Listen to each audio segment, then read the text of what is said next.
Sure. So, where are you from? I am from a small town in the eastern panhandle of West Virginia. Okay. It's called Berkeley Springs. It's basically a Civil War town. Oh, how close is the WVU to that? I think Morgantown is about an hour and a half. I've never been out to Morgantown, truthfully. Oh, okay. That's not bad. Yeah, I know. I got a friend out there that I'm visiting soon. I didn't know if I would be passing through your town from PA trying to get there. What did you listen to growing up? Growing up, I listened to, honestly, whatever was on the radio. Whenever I was old enough to pick my own music, I started listening to, like, Eminem, Drake, and Lil Wayne. And then I found, like, Meek Mill and Tech Nine and Wale and other rappers like that. And then I was like, wow, rap is not just, whoever's on the radio. Mm-hmm. What was the main, platform you were using to discover those artists? Were you on YouTube just searching through stuff, or what were you doing? What was the process like for discovering new music? I got Spotify in, I want to say, 6th grade.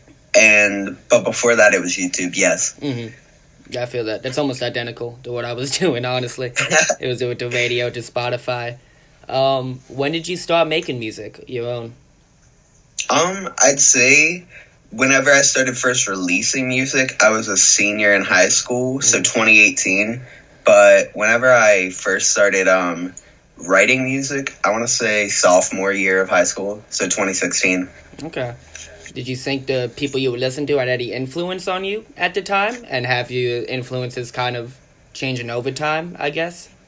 My influences changed over time because I'd say none of my music sounds anything like, who I grew up listening to. Mm-hmm.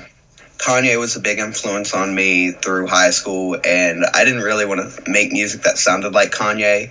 It was funny because I listened to a lot of Logic, and so a lot of the stuff I listened to, or I made whenever I first started writing, like, imitated Logic. Right. And, I feel like a lot of people go through a Logic phase, but right now it's just, Earl, Mike, Mavi, people in, like, the slum scene, Makami, anybody influenced, or not influenced, but affiliated with that is who influences my music now. Right. That's what's up. Mm-hmm. So where does your Ian in the Water, where does In the Water come from?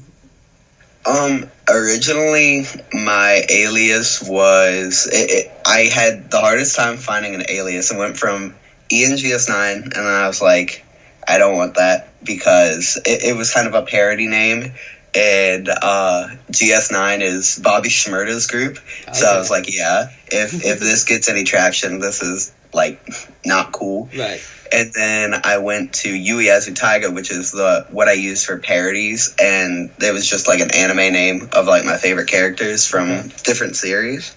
Then I was like, well, the music I wanted to make is personal, and I was like, what's more personal than Ian? And so I was like, I just want to go by my name. Like, I think it's called a mononym. And then it's kind of like how Drake and Cher have theirs. Right. Just their first name. And I was like, that's too generic, and I feel like, I don't know, I just feel like people, I don't know, that wouldn't show up on search platforms. For sure. So then I was like, In the Water, I always make references to the water, and the first EP I made was called Drowning Cycle, and it symbolized, just the cycle of depression and going back to that after it's over. So I was like, In the Water, just symbolizing any mental struggles. Right. And I thought that fit me. That's interesting. Going back to what you were saying about anime, do you think that has an influence on you? And what are some of your favorites? And what have you been watching anime-wise? In terms of, honestly, different media has a huge influence on me in general, because I will make the most obscure references. Like, I have a track on Freddie Fargo or Yusuf's tape where my first line is, my memories are plastic like Tsukasa. From Plastic Memories, the main character's name is Tsukasa. Okay. So it's like, I will always try to drop a weird reference of, like, interest of mine and if nobody else gets it, that's fine. Right. I get it. But my favorite anime, my first one I watched was Sword Art Online. I thought it was the craziest shit ever until I found other anime. But Your Lie in April's in my top 5, Anohana's in my top 5, and then my top 3 is Toradora, K-On!, and Nanan Biori. Wow. That's interesting. That's interesting how it has an influence on your music, too. I like that you kind of find references and stuff like that. Going back to Drowning Cycle, what was the recording process like for a project like that? Honestly, the recording process in general, I hate recording just because I haven't found like a rhythm in terms of recording yet. I think recording just by myself and, you know, my DIY setup is tedious. So recording was a struggle. I barely had motivation. I still have motivation problems when it comes to recording in general. But the writing process was great. I love writing, and I can write something pretty quickly that I'm proud of. And the beat process, Jed just absolutely killed it. And so the whole composition process, that was great. But when it comes to recording, I'm not going to lie, I suck at that. Right. That's interesting. Were you getting sent, like, packs of beats from Jed? Or how was that, like, or was he making stuff specifically for you? So it's crazy because the first time I met Jed was basically through Dalton, where Dalton recommended, they were working on Paradigm Shift. And then Jed was curious about the features, and Dalton was like, this is my friend Ian. He doesn't have any music out, but trust me, he's good.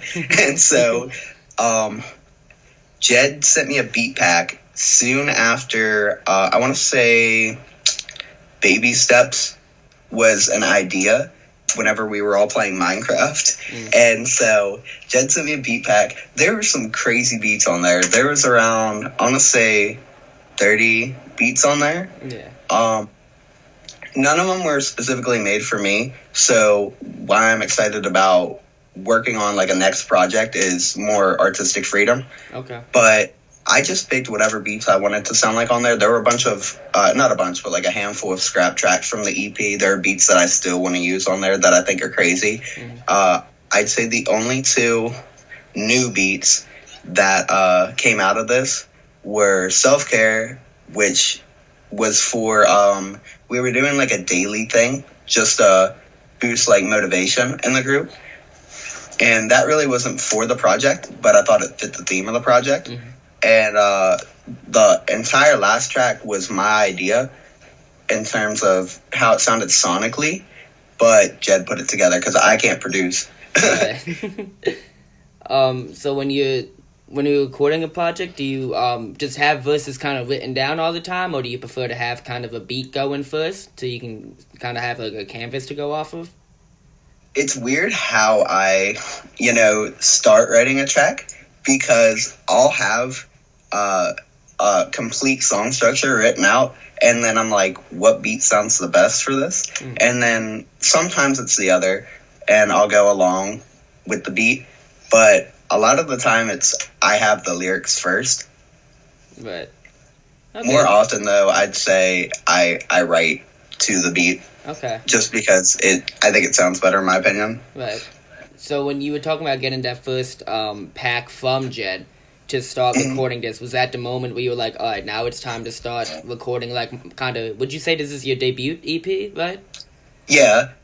I actually do have an EP that I worked on before this, okay, but it's under my old alias, and I don't rap on it. It's just me messing with samples, but it's just, I had fun doing that. It's 3 tracks. A lot of it was parody anyway, but this, I would say, is my first actual EP. Right. And yeah, whenever I heard that beat pack and this whole group started forming with Sorrows, I was like, yeah, it's time to put something out there, because Dalton was like, you need to put something out there. So you're saying Sorrows has been like kind of a big inspiration behind you. Has there been anything else that like the group has kind of added to your music career in any way, if that makes sense? I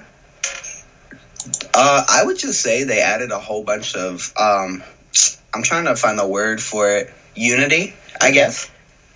Just having the whole group have the same mindset and like goal. I like that. And we're all just from across the globe, and it's just really weird how everybody in the group, this is like their first time doing this, and we're still, like, Yusuf's about to put out a project. Like, Yusuf's about to put out his first project, and we have 5 projects now under the name, and this is like a new thing. So it's just really surreal to me how this is all coming together still. That is really interesting. And you keep, you talking about kind of doing, like, parodies and stuff like that? Does that mean you were kind of just trying to be funny in a way, or what was like kind of those early incarnations of what became Drowning Cycle? Like early forms of Drowning Cycle or music pre-Drowning Cycle? Do music pre-Drowning Cycle. I think I worded that weird, but that's what I meant. It's okay. I'd say the music beforehand was honestly just me trying to find a sound. I have songs that, and some of these songs, I don't know where they are. I'm sure my IRL friends have the files somewhere. But Dalton and I actually have an old song that doesn't exist anymore. It was our first song before Summer Rain. It was called Crack Pavements or Broken Pavements. It was like a boom bap song. And I recorded my verse on Audacity. My verse sounded, like the verse was good, but my quality sounded so bad. Right. And I did a lot of trap stuff. I was planning on making an anime-themed trap EP. I still have stuff written out for that. I would still like to revisit that idea. But it was just a lot of trap stuff. I have, like, a pop-punk song that's somewhere. But the beat got sold, so we had to take it down. But, like, I was, like, screaming in it. Okay. I like that song. It was just me finding my sound, honestly. Right. And then, because there are moments on Drowning Cycle, the version that everyone got, where you're kind of singing and kind of humming at some parts. Yeah. Is that something you want to pursue in the future? Or, like, how would you say you use your voice as an instrument, I guess? I would like to break up the monotony of the, I can write very well, in my opinion, but songs like Ruins or Murky Waters to me seem they're good songs, in my opinion, trying to come off unbiased, because obviously it is my song with Jeb, but I think there's a monotony to be broken up there in terms of structure, because that's just 2 minutes of pure rapping, and I get that can get boring to some people. But in the future, I would like to cross into other genres, and just, I don't know about right now, how comfortable I feel doing it right now, just because my voice isn't really the best in terms of singing, but I think I can work on it in the future. Yeah, and you definitely see artists who started out rapping and then they, it's all about just like sitting there, or at least from what I've heard from artists, just sitting there and trying to figure out, you don't have to be a good singer to be a singer, is like what I do a lot. You know what I mean? It's just using your voice correctly. And I think it's an interesting process for people. Like at the end of Vices, like I know I'm not a very good singer, but I was just doing that like, and Coming to an End, I was just doing like a raspy like falsetto or whatever. It sounded goofy, but like in the mix of everything else, I was like, this sounds creepy. I'm keeping it. Yeah, no, I like, that's what I'm saying. Yeah, it wasn't like, you know what I mean? You weren't hitting like Bonnie Taylor, like 80 ballads type notes, but it sounded good for what it was, and that's really, it's really interesting. I can't belt, definitely, for sure, but like, Danny from Groovy Salami, he said my singing sounds like punk inspired, so I appreciated that a lot, because honestly, some of the bands I've listened to, some of my favorite bands are like Taking Back Sunday, Touche Amore, Amity Affliction, La Dispute, and I would love to do stuff like that. Right. Is that all like live instrumentation? Are you interested in bringing that into your music as well?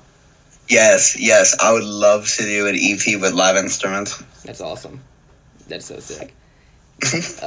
Going back, you were talking about that like kind of 3-track project where you're playing around like sampling. Did you produce before you started doing vocals, or what came first, if you were doing either? I started doing vocals first. My first song that's out, I don't even know if it's unlisted or what, I recorded it on my iPhone 4S. It's over the Lil Skies Lettuce Sandwich instrumental. It's called Phantom. Okay. And it's like, I actually really like the hook, but like I said, it borrows from trap way too much. So it's like, I don't live that life, so I wouldn't make that music nowadays. It's just the wave or the trend at the time, and I was 18, 17, so I just made whatever I thought sounded good. So vocals came first, and then I started messing with stuff in Audacity, just like I said, I cannot produce, but I just started manipulating whatever I thought sounded good in terms of like audio files, and then putting stuff together. I guess kind of like Plunderphonics, but I don't think I could execute Plunderphonics very well. Okay. I don't even know what Plunderphonics is. That sounds interesting, though. Do you know the Avalanches? Oh, it's like a type of production style?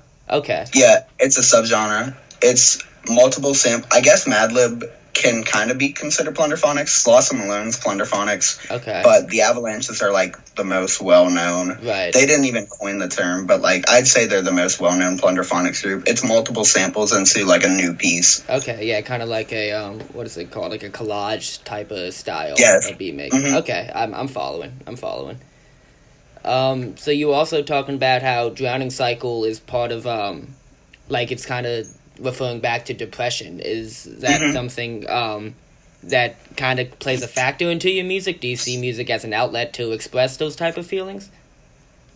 Yeah, I'd say so, because I see it as like a confessional, like just getting whatever's on my mind out there.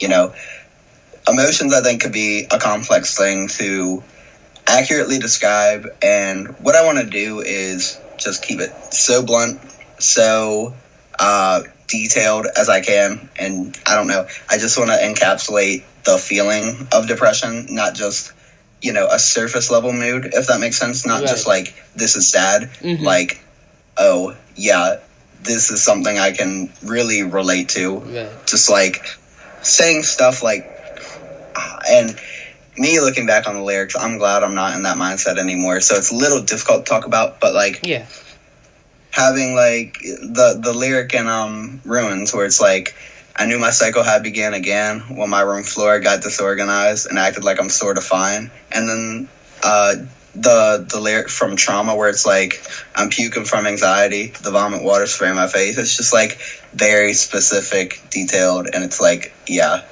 Right. I just want to be as straightforward as I can. Right. Are you so this entire project was produced by Jed. Is it Jedos? I'm sorry, I don't want to mess it up. It's bad because I've been friends with them since March, and I still don't exactly know what it is. I think it's Jedos. We'll say Jed. It'll make it easier. Yeah, I just call him Jed all the time. Yeah. Just make life easier. So are you working on the next project, or is that all produced by Jed, or are you reaching out to different people, or what's next for you? Would you say? Right now Jed is on campus, and he doesn't really have much time to work on anything. Right. Let alone, talk as much in general. Mm-hmm. But my next project, I have no idea when it would come out, but it would be my debut album. Okay. It's with Yusuf. Or Freddie Fargo. Yeah, I'm following, yeah. I cannot wait for that. It's exciting. I mean, it seems like you're just kind of starting out, and that's really exciting for you, you know?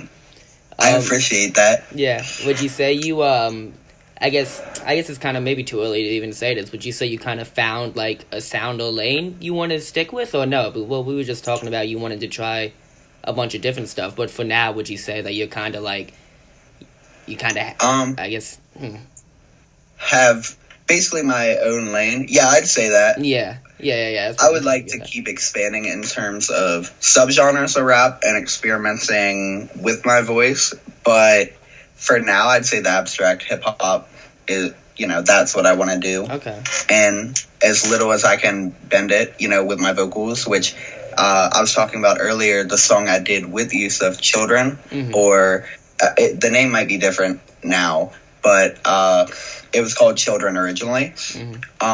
I started messing with my voice on that track like a bunch, and you can tell, like, whenever that song comes out, it should be very, very soon, like within the next few days. Compared to Drowning Cycle, I just do more with my voice on that one verse. Oh, then like the entire project. So I'm excited. And that's definitely not like it's an upbeat song too, which that's new for me. Okay, that's exciting though. Because you keep bringing up kind of like genres and subgenres. Would you say that because I never like dismissed the idea of genres, but I never found it the best way to like describe music or anything like that. Just personally, in my experience, trying to describe like the sounds that I like to hear. Would you say genre is like kind of putting a label to what you're doing is important to you? Not really. However, if people were to say exactly what kind of music I would do, it would either be, I wouldn't say experimental hip hop because I don't think I'm doing anything that's that cutting edge. Okay. But definitely abstract hip hop is, if anybody had to put a specific label on me. But no, I don't, in the future, I'm going to expand more. But right now, yeah, I do think that you can put a label on me in terms of genres. Like a safe one. Yeah, I feel that. So, I think that's all the questions I have, man. I think, I appreciate your time, and I appreciate, you had some great answers. I really fucked with a lot of the stuff you were saying about, experimenting and all of that, and I'm really excited to see where you take it and everything like that. Thank you very much. I appreciate the opportunity. Seriously. You know what I forgot to ask about? But do you want to talk about the cover to Drowning Cycle? Was that like a spider on there? So the spider, my dad was hunting one day, and he was I do not hunt, so I forget what they're called. I think it's called like a tree stand. Okay. He was in this tree stand, and he found this big fishing spider, and he was like, "What is this?" And I said, "It's a fishing spider." I just know a lot about bugs in general. Okay. And I was like, "That's a pretty big one. Can you catch it for me?" And he did. And so like I put it in like a deli cup, and this is gonna sound like you might lose me for a second because I'm about to ramble about like spiders. Oh, please do. But it's an arboreal species, so they hang out like high in the container, and you don't need to put spiders or like reptiles in general in big containers because it could stress them out. So I got a deli cup, the type that you would put like, I don't know, like takeout soup in type thing, and then put ventilation holes in it, and then put stuff he could climb in, and then like a low amount of soil at the bottom, and then he just hung out at the top all the time. So arboreal means they like vertical space, and so it was me lifting up the lid because it had a egg sac, and I don't know how it had an egg sac. I think it was like a dud egg sac, so I think it was one it laid, but it didn't have anything in it. So I just thought that was a really creepy picture. That's interesting. And I wanted to use that. That's really cool. When did you like start getting really into bugs? Is that something that you were interested in school or? When I was really young, I wanted to be an entomologist. Okay. Sorry, I didn't mean to interrupt you. No. Keep going. I've had a lot of different like stuff that I've gotten from. It's not even stuff like. Okay, that's one of the rare instances where I've gotten a bug from like the wild. Really, like vendors is where I get stuff. I've had a centipede before. That was the most terrifying thing I've had. I'm still scared of them. I've had a lot of tarantulas. I've had scorpions. I've had my mom won't let me have snakes. She's terrified of snakes, which is ironic. I've had a camel spider. Those are weird looking, and I've had I've had a vinegaroon. Bro, they look like scorpions, but they spray like an acid from their tail that smells like vinegar, and that's how they like get prey away. Wow. They're just interesting. Like, just weird animals, man. They're interesting. They don't hurt me, so it's like... I feel that. I just like watching them. Yeah, no, that is interesting. Yeah, we used to foster dogs, me and my dad. So, like, I've kind of always been into animals like that, but, like, bugs and, like, I'm on your mom's wave, but, like, snakes just scare the shit out of me. I just get snakes are just so... my 4th grade teacher told me a story about how he had a snake, and the snake got so big he gave the snake its own room, and then one day he woke up and the snake was eating his dog. And, like, Bro, what? He told me that in, like, the 4th grade, and I don't know if it was true or not, But like when I'm in the 4th grade, I'm just like, that's horrifying. Like I don't want to hear that. Like I'm just terrified of snakes for the rest of my life now. So, snakes make me uneasy. I don't like the way they move, just because they don't have any limbs. Right, that's what I'm saying. It's like they don't have any limbs, but they're so much faster than like me. Maybe I'm just slow, Exactly. but like a snake could easily catch me, and I'm done for. Bro, look at the centipedes. Centipedes are so fast, and they're like mean. Just so. That's why I'm still scared of them. Yeah, no, yeah. Bugs are cool and they're interesting to look at from far away, but more power to you for keeping them as pets, because they're just so, dude, like, ugh, I don't know. I'm just a weirdo with it. No, I understand that. For sure. Thank you very much. This has been very fun. Yeah, no, I'm glad we got to do it, and yeah, thanks for coming on, bro. I appreciate it.